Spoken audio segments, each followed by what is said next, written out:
ಸ್ನೇಹಿತರೆ, welcome back. ನೀವು ನೋಡ್ತಿದ್ರ ಜೈ motivation speaker YouTube channel. ಇವತ್ತಿನ ಕಂಟೆಂಟ್ ಏನು ಅಂತ ಹೇಳಿದ್ರೆ, ಮೋಸ ಮಾಡ್ತಿದ್ದಾರೆ ಅಂತ ಗೊತ್ತಿದ್ರು ಕೂಡ ಅವ್ರ ಪ್ರೀತಿಯೇ ಬೇಕು ಅಂತ ಬೇಡೋದು ಯಾಕೆ ಜನ? ನಿಮಗೆ ಗೊತ್ತಿರತ್ತೆ ಅವ್ರು ಸ್ಟಿಲ್ ಮೋಸ ಮಾಡ್ತಿದ್ದಾರೆ, ಬಟ್ ಸ್ಟಿಲ್ ನಿಮ್ಮ ಮನಸ್ಸು ಅವರೇ ಬೇಕು ಅಂತ ನಿಮ್ಮನ್ನ ಪೀಡಿಸ್ತಾ ಇರತ್ತೆ. ರೈಟ್? ಇದಕ್ಕೇನು ಕಾರಣ ನೋಡ್ಕೊಂಡ್ ಬರೋಣ. ಅದಕ್ಕಿಂತ ಮುಂಚೆ ಫಸ್ಟ್ ಟೈಮ್ ಚಾನಲ್ ನೋಡ್ತಾ ಇದ್ದರೆ ಸಬ್ಸ್ಕ್ರೈಬ್ ಮಾಡಿ, ಸಪೋರ್ಟ್ ಮಾಡಿ. ಇದೇ ಥರದ ವಿಡಿಯೋಗಳು ಸಿಗುತ್ತೆ. ಆ್ಯಂಡ್ ಕೌನ್ಸಿಲಿಂಗ್ ಬೇಕಾ? ಸ್ಕ್ರೀನ್ ನಂಬರ್ ಹಾಕಿರ್ತೀನಿ, ಕಾಂಟ್ಯಾಕ್ಟ್ ಮಾಡಿ. ಸೊ ಫೀಸ್ ಇರುತ್ತೆ, ಅಪಾಯಿಂಟ್ಮೆಂಟ್ ತೊಗೊಂಡು ಮಾತಾಡ್ಬೋದು ಅಂತ ಹೇಳ್ತಾ ವಿಡಿಯೋ ಕೊನೆ ತನಕ ನೋಡಿ. ಎಕ್ಸಾಕ್ಟ್ ನಿಮ್ಗೆ ಇದಕ್ಕೆ ಆನ್ಸರ್ ಸಿಗುತ್ತೆ ಅಂತ ಹೇಳ್ತಾ ಹೋಗ್ತೀನಿ. ಫಸ್ಟ್ ಪಾಯಿಂಟ್ ಏನು ಅಂತ ಹೇಳಿದ್ರೆ, ಇನ್ನು ಫೂಲ್ ಅಂದ್ರೆ ದಡ್ರಾಗಿ ಯೋಚನೆ ಮಾಡ್ತಿದ್ದೀರಾ ಆರ್ ಭ್ರಮೆನಲ್ಲಿದ್ದೀರಾ ಅಂತ ಅರ್ಥ. ನಾನು ಒಂದೇ ಹೇಳ್ತೀನಿ, ಲೈಫ್ ಯಾವತ್ತು ಎಮೋಷನಲ್ ಆಗಿ ಥಿಂಕ್ ಮಾಡಕ್ ಹೋಗ್ಬೇಡಿ. ಭಾವನೆಗಳು ಏನಿರುತ್ತಲ್ಲ ಅದ್ರ ಮುಖಾಂತರ ಯೋಚನೆ ಮಾಡಬೇಡಿ. ಹಿಂದೆ ಏನು ಪಾಸಲ್ಲಿ ಇದ್ರಿ ಹಂಗೂ ಯೋಚನೆ ಮಾಡೋದು ಬೇಡ, ಪ್ರಾಕ್ಟಿಕಲ್ ಆಗಿ ಯೋಚನೆ ಮಾಡಿ. ಈಗೆಲ್ಲೋ ಏನಂತ ಹೇಳಿದ್ರೆ, ನೀವು ಯೋಚನೆ ಮಾಡುವಂಥ ರೀತಿ ಹೇಗಿರಬೇಕು ಅಂತ ಹೇಳಿದ್ರೆ, ಟು ಬಿ ಫ್ರಾಂಕ್ಲಿ, ಯಾರೋ ನಾವು ತುಂಬ ಇಷ್ಟಪಡುವಂಥ ವ್ಯಕ್ತಿ ಸತ್ತೋಗ್ಬಿಡ್ತಾರೆ ಅಂತ ಅನ್ಕೊಳ್ಳೋಣ. ಸೊ ಸತ್ತೋದಾಗ ನಮಗೆ ತುಂಬ ಬೇಜಾರಾಗತ್ತೆ, ಈ ಪ್ರಪಂಚ ಬೇಡ ಅಂತ ಅನ್ಸುತ್ತೆ, ಕಣ್ಣೀರಾಗ್ತೀವೆಲ್ಲ ಹಾಕ್ತೀವಿ. ಹಂಗಂತ ಹೇಳ್ಬಿಟ್ಟು ನಾವೆಲ್ಲರೂ ಸಾಯಲ್ಲ. ಅಗೇನ್ ಪ್ರಾಕ್ಟಿಕಲ್ ಆಗಿ ಯೋಚನೆ ಮಾಡಿ ಬದುಕನ್ನು ಶುರು ಮಾಡ್ತೀವಿ. ಸ್ವಲ್ಪ ದಿನ ಆ ಭ್ರಮೆನಲ್ಲೇ ಇರ್ತೀವಿ. ಲೈಕ್ ಭ್ರಮೆ ಅನ್ನೋದಕ್ಕಿಂತ ಅವ್ರ ನೆನಪು ಕಾಡ್ತಿರ್ತೀವಿ ಎಕ್ಸಾಕ್ಟ್ಲಿ. ಬಟ್ ಇಲ್ಲಿ ನಿಮ್ಗೆ ಯಾರೋಪ್ಪ ಚೀಟ್ ಮಾಡ್ತಿದ್ದಾರೆ ಅಂದ್ರೆ ಇಲ್ಲಿ ಭ್ರಮೆ ಅನ್ಬೋದು ಎಕ್ಸಾಕ್ಟ್ಲಿ. ಬಿಕಾಸ್ ಯಾರೋ ನಿಮ್ಮನ್ನು ಮೋಸ ಮಾಡ್ತಿರ್ಬೇಕಾದ್ರೆ ನಿಮ್ಗೆ ಯೋಗ್ಯತೆ ಇಲ್ವಾ ಲೈಕ್ ಲೈಫ್ನ ಲೀಡ್ ಮಾಡುವಂಥದ್ದು? ಯಾವ ವ್ಯಕ್ತಿ ನಿಮಗೆ ಹಿಂದೆಯಿಂದ ಚೂರಿ ಹಾಕ್ತಾರಲ್ಲ, ಯಾವಾಗ ಗೊತ್ತಾಗತ್ತಲ್ಲ, ಆ ಮೆಂಟಾಲಿಟಿ ಇದೆ ಅಂದ್ರೆ ಅವರು ಅಂಥವ್ರು ಅಂತ ಡಿಸೈಡ್ ಆಗ್ಬಿಡ್ಬೇಕು. ಮತ್ತೆ ಒಳ್ಳೆಯವರು ಅಂತೇಳಿ ಮತ್ತೆ ಚಾನ್ಸ್ ಕೊಡೋದು. ಪ್ರೆಸೆಂಟ್ ಅವ್ರು ನಿಮಗೆ ಹಿಂದೆಯಿಂದ ಚುಸ್ತಾ ಇದ್ದಾರೆ, ಇಲ್ಲ ಇಬ್ರು ನೆಕ್ಸ್ಟ್ ತಿದ್ಕೋತಾರೆ ಅನ್ನೋ ಆ ಥರದಿಲ್ಲ. ಆ್ಯಕ್ಚುಲಿ ಅವ್ರು ಹೇಗಿದ್ದಾರೆ ಅದ್ರ ಮೇಲೆ ಪ್ರಾಕ್ಟಿಕಲ್ ಆಗಿ ಯೋಚನೆ ಮಾಡಬೇಕು. ಆ ಭ್ರಮೇಲಿ ಯೋಚನೆ ಮಾಡೋದನ್ನು ಬಿಟ್ಬಿಟ್ಟು ಮುಂದೆ ಮೂವ್ ಆನ್ ಆಗಬೇಕು. ಆವಾಗ ನೀವು ಮೋಸ ಮಾಡ್ತಕ್ಕಂಥ ವ್ಯಕ್ತಿಯ ಪ್ರೀತಿನ ಬೇಡೋದನ್ನು ನಿಲ್ಲಿಸ್ತೀರಿ. Right? First point. Second point think ಮಾಡಿ ನೋಡೋದಾದ್ರೆ, ವ್ಯಾಮೋಹಕ್ಕೆ ಒಳಗಾಗಿರ್ಬೋದು ಅಂತ ಅರ್ಥ.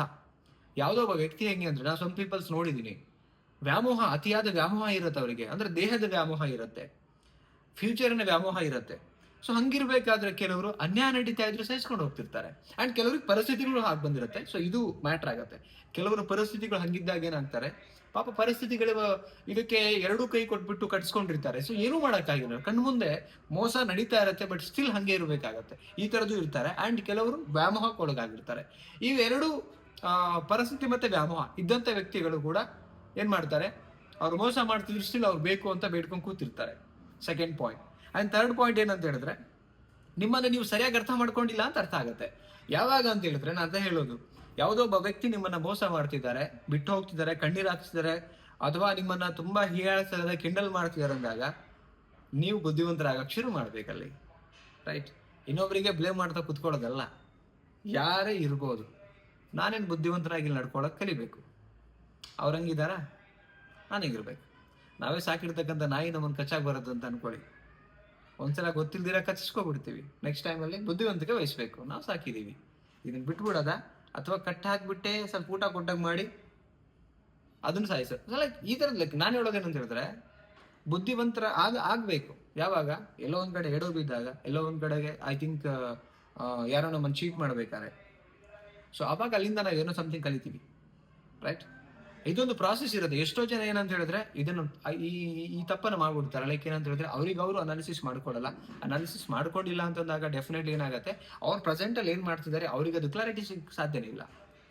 Okay, this is third point. And fourth point ಏನಂತ ಹೇಳಿದ್ರೆ, ಮೂವ್ ಆನ್ ಆಗೋದು ಕಲ್ತಿಲ್ಲ ಎಷ್ಟೋ ಜನ. ಸೊ ಐ ಥಿಂಕ್ ನನ್ನ ಪ್ರಕಾರ life it's A move on. ಪ್ರಕೃತಿ ಗುಣ ಆ್ಯಕ್ಚುಲಿ ನಡೀತಾ ಇರಬೇಕು. ಯಾರಿದ್ರು ಯಾರಿಲ್ಲ ಅಂದ್ರೂ ಕೂಡ ಒಂದು ಜಗತ್ತೇನು ನಡೀತಾ ಇರತ್ತೆ, ಹೊರಗಡೆ ಪ್ರಪಂಚ ಏನು ನಡೀತಾ ಇರತ್ತೆ. ಸೊ ಪ್ರಪಂಚ ತುಟ್ಟಿಗೆ ನಡೆಯೋದನ್ನು ಕಲಿಬೇಕು ನಾವು. ಕರೆಕ್ಟ್? ಎಲ್ಲದಕ್ಕೂ ಒಂದು ಅಂತ್ಯ ಭಗವಂತ ಕೊಟ್ಟಿದ್ದಾನಂದ್ಮೇಲೆ ಅವನು ಸ್ಟಾರ್ಟ್ ಮಾಡಿದ್ದು ಅವನು ಎಂಡ್ ಮಾಡ್ತಾನೆ. ಬಟ್ ನಮ್ಮದು ಕರ್ತವ್ಯ ಅಲ್ಲಿ ತನಕ ಏನಿದೆಯಲ್ಲ, ಈಗ ನಾವೆಲ್ಲ ಒಂದು ಕಡೆ ಎಡವು ಬಿದ್ದಿದ್ದೀವಿ ಅಂದಮೇಲೆ, ಕರೆಕ್ಟ್, ನೆಕ್ಸ್ಟ್ ಎಡಬಾರ್ದು ಅನ್ನೋದನ್ನು ಕಲಿಬೇಕು. ಎಲ್ಲೋ ನೀರಲ್ಲಿ ಈಜು ಬರ್ದಿರ ನಾವು ನೀರು ಕುಡಿತಾ ಇದ್ರೆ ಈಜು ಕಲಿಯೋದನ್ನು ಕಲಿಬೇಕು. ಕರೆಕ್ಟ್? ಎಲ್ಲೆಲ್ಲಿ ಏನೇನು ತಪ್ಪು ಮಾಡ್ತೀವಿ ಅಲ್ಲಿಂದ ನೆಕ್ಸ್ಟ್ ಮೂವ್ ಆನ್ ಏನಾಗಬೇಕು ಅದನ್ನು ಪ್ರಾಕ್ಟಿಕಲ್ ಆಗಿ ಕಲಿತಾಗ ಮಾತ್ರ ನಾವೇನು ಮಾಡ್ತೀವಿ, ಯಾರೋ ನಮ್ಮನ್ನು ಪರ್ಸನ್ ಚೀಟ್ ಮಾಡಿದಾಗಲೂ ಕೂಡ ನಾವು 100% ಅವ್ರನ್ನ ಬೇಡೋದನ್ನು ಬಿಡ್ತೀವಿ. ಯಾವಾಗ ಇದೆಲ್ಲ ವಿಚಾರಗಳನ್ನು ಅನಾಲಿಸಿಸ್ ಮಾಡಿ ನಾವು ತಿಳ್ಕೊಂಡಾಗ. ಸ್ನೇಹಿತರೆ, ವಿಡಿಯೋ ನೋಡಿದ್ರಿ, ಎಕ್ಸಾಕ್ಟ್ಲಿ ನಿಮಗೆ ಏನು ಅನ್ನಿಸ್ತು ವಿಡಿಯೋ ಬಗ್ಗೆ, ಈ ಪಾಯಿಂಟ್ಗಳ ಬಗ್ಗೆ ಕಮೆಂಟ್ ಸೆಕ್ಷನ್ಗೆ ಹೋಗಿ ಕಮೆಂಟ್ ಮಾಡಿ. ನಿಮ್ಮ ಕಮೆಂಟ್ಸ್ ತುಂಬ ಇಂಪಾರ್ಟೆಂಟ್. ಎಲ್ಲ ಕಮೆಂಟ್ಸ್ ಕೂಡ ಓದ್ತೀನಿ. ಆ್ಯಂಡ್ ಕೌನ್ಸಿಲಿಂಗ್ ಬೇಕಾ, ಸ್ಕ್ರೀನ್ ಮೇಲೆ ನಂಬರ್ ಆಗಿರ್ತೀನಿ. ಆ್ಯಂಡ್ ಒನ್ ಮೋರ್ ಏನಂದರೆ ಸಬ್ಸ್ಕ್ರೈಬ್ ಮಾಡಿದ್ದೀರಾ, 40K ತನಕ ಬಂದಿದ್ದೀರಾ. ಸೊ ಆದಷ್ಟು ಬೇಗ 50K ಆಗಲಿ ಅಂತ ಹೇಳ್ತಾ ಮತ್ತೊಂದು ಟಾಪಿಕಲ್ಲಿ ಸಿಗ್ತೀನಿ. Thank you so much. ನಮಸ್ತೆ.